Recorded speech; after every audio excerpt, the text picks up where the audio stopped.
My dear Masala Podcast fans, I've written a book called Bad Daughter. You surprised by the title? I think not. I've never shared such deeply personal things before. I talk about growing up in poverty. I talk about my father's violence, my mother's murder. I talk about how I turned my pain into power, navigating mental health, sexuality, spirituality, and patriarchy. Bad Daughter is my story of going from Mumbai's slums to New York's billboards. But it's your story too. What's the message of this book? It doesn't matter where you come from. It doesn't matter what happened to you. You still get to have the life that you want. If you're looking for a book to move you and inspire you to change your life, type in Bad Daughter by Sangeeta Pillai on Amazon or go to my website baddaughter.co.uk. Are you a mother? Do you want to be a mother? Did you never want to be a mother? Something about motherhood evokes these really strong responses in so many women, including me. In this podcast episode, I talk about the time when I was traveling in Kerala and a stranger stopped me on the street and asked me where my kids were. And it brought forward all these thoughts and ideas about motherhood, which I share with you in this episode.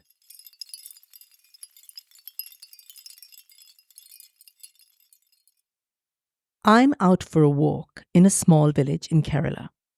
It is 6 p.m. and the day is starting to lose its heavy heat.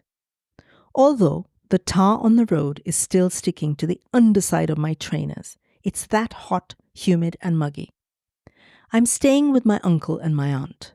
When I told them that I wanted to go for a walk, they advised me to not stray too far away from the neighborhood streets so I wouldn't get lost. There are neat little houses all along both sides of the street. Every house dotted with swaying coconut palms and jackfruit trees. You can smell the jackfruit all the way from the street. They have that sort of sweet, overpowering scent. But it is the coconut trees that I always associate with being in Kerala. If anyone from Kerala ever bothered to count all the coconut trees, although most of us Kerala-born folks would rightly call you crazy for even attempting to do anything like that. But if you did count them all, you would probably count many, many millions and millions of coconut trees in Kerala. I also notice all the stunning tropical flowers. They form an explosion of colours on the boundary walls of each little house. The bright red hibiscus fighting for space with the bright pink orchids. The white roses competing for your attention alongside the sweet scented jasmine. So yes, I'm on a beautiful little walk in my uncle's quiet little neighborhood. A woman unlatches the little black gate of her house. She's wearing a crumpled cotton sari and holding a stick broom in her hand. She smacks the broom on the gate and smiles at me. I smile back. She unlocks the gate, steps out, and walks towards me, smile still in place. I pause my walk. She obviously wants to say something to me. "Where is your home?" she asks. The stock question every Malayali person will ask another Malayali person. Whether you bump into each other in a small Kerala village or Carnaby Street in crowded central London. By the way, just so you know, Malayalis are how you call people from Kerala, not Keralites. Anyway, I tell this woman I'm staying in the next street at my uncle's house. While these sorts of questions might seem rude in many cultures, among Malayalis it is like common, like talking about the weather in Britain. She continues smiling at me and asks, "Where are your children?" I stop in my tracks. My smile freezes on my face. Where are your children? I stutter some sort of answer and walk on, my trainers sounding very determined to get away from her. As I walk, I first process my annoyance. How dare she assume I have kids? I then start to think about the fact that in this small village in Kerala, a woman is nothing without her children. This woman I met assumed I would have children. because surely that is the primary purpose of every woman, is it not? My Western clothes and my brown, blondish highlights showed her that I clearly didn't live in Kerala. But my body showed her that I was old enough to have kids. Then, of course, I would have had kids. She implied that not only should I have kids, but that I would be constantly attached to these kids every second of every day of my life. I felt the annoyance of her comment chafing at me like a pair of uncomfortable shoes pinching me. Of course, I could just dismiss her comment, telling myself that she's from this tiny village and she can't possibly comprehend that a woman like me could have a big, exciting life in London that didn't include kids.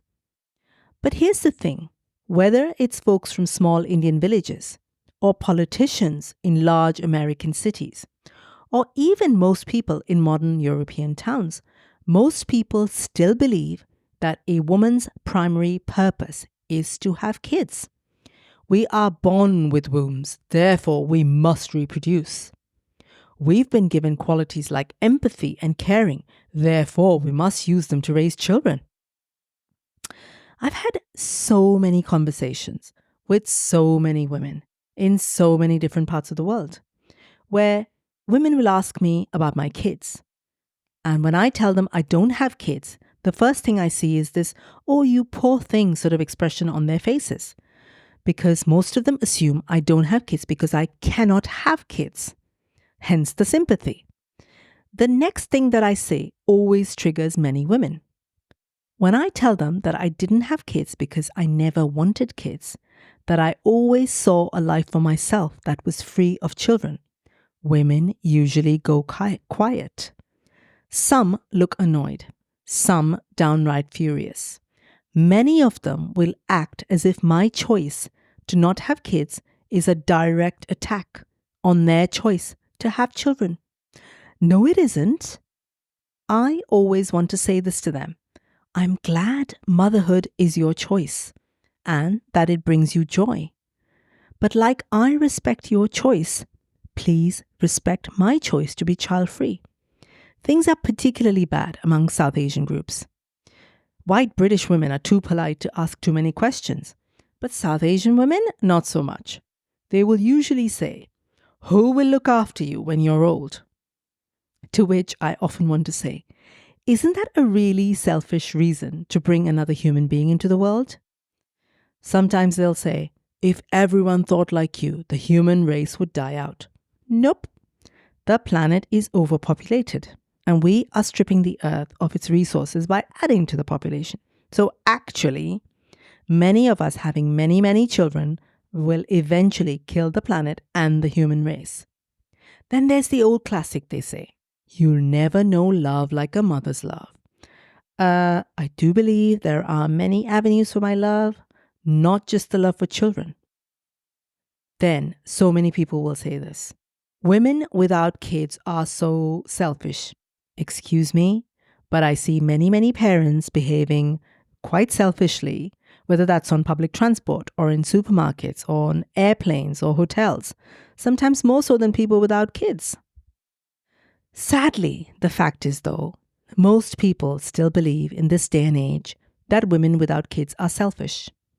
A well-known American politician recently called child-free women, and I quote, "childless cat ladies who are miserable at their own lives and their choices." Things are so much worse when you're Indian though. We are trained to be mothers from the minute we emerge from our own mother's wombs. We are trained to look after our little brothers and sisters. We are taught to wait upon our assorted male relatives, anticipating their every need and then fulfilling them. We are coached in making cups and cups of chai the right way, fluffing up the rotis and rice just so, and maintaining the intricacies of a household. Most women from South Asian cultures are so conditioned to be wives and mothers from such an early age that it would not even occur to me that there is a choice about the matter. I can tell you this, not even for 1 second in many decades did I wish that I had kids. The choice that I made all those decades ago was absolutely the right choice for me. Here's the other thing most people assume about childless women, that we must hate kids, and that is why we chose not to have them. No, I actually love kids.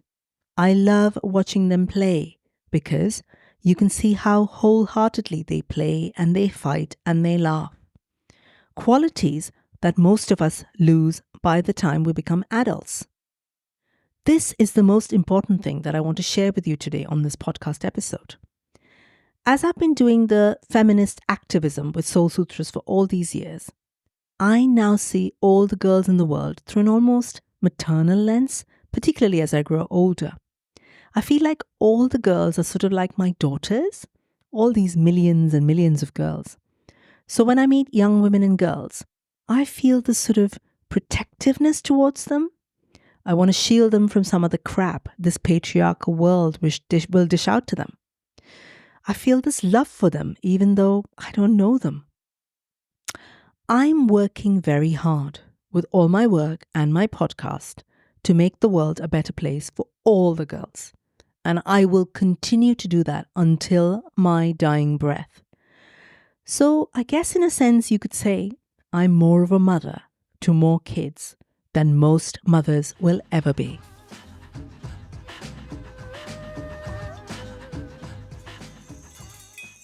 Sharam, Badtameez, Chi. I'm Sangeeta Pillai and this is Masala Podcast Unfiltered, the same multi-award-winning podcast that you love, just a little bit different. I'm going to be chatting with you a whole lot more. I'm going to be more real with you, more raw, more vulnerable. I hope that makes you feel less alone in your own life journey. I'm going to give myself the space and the grace to be just me. I hope that gives you the space to be more you.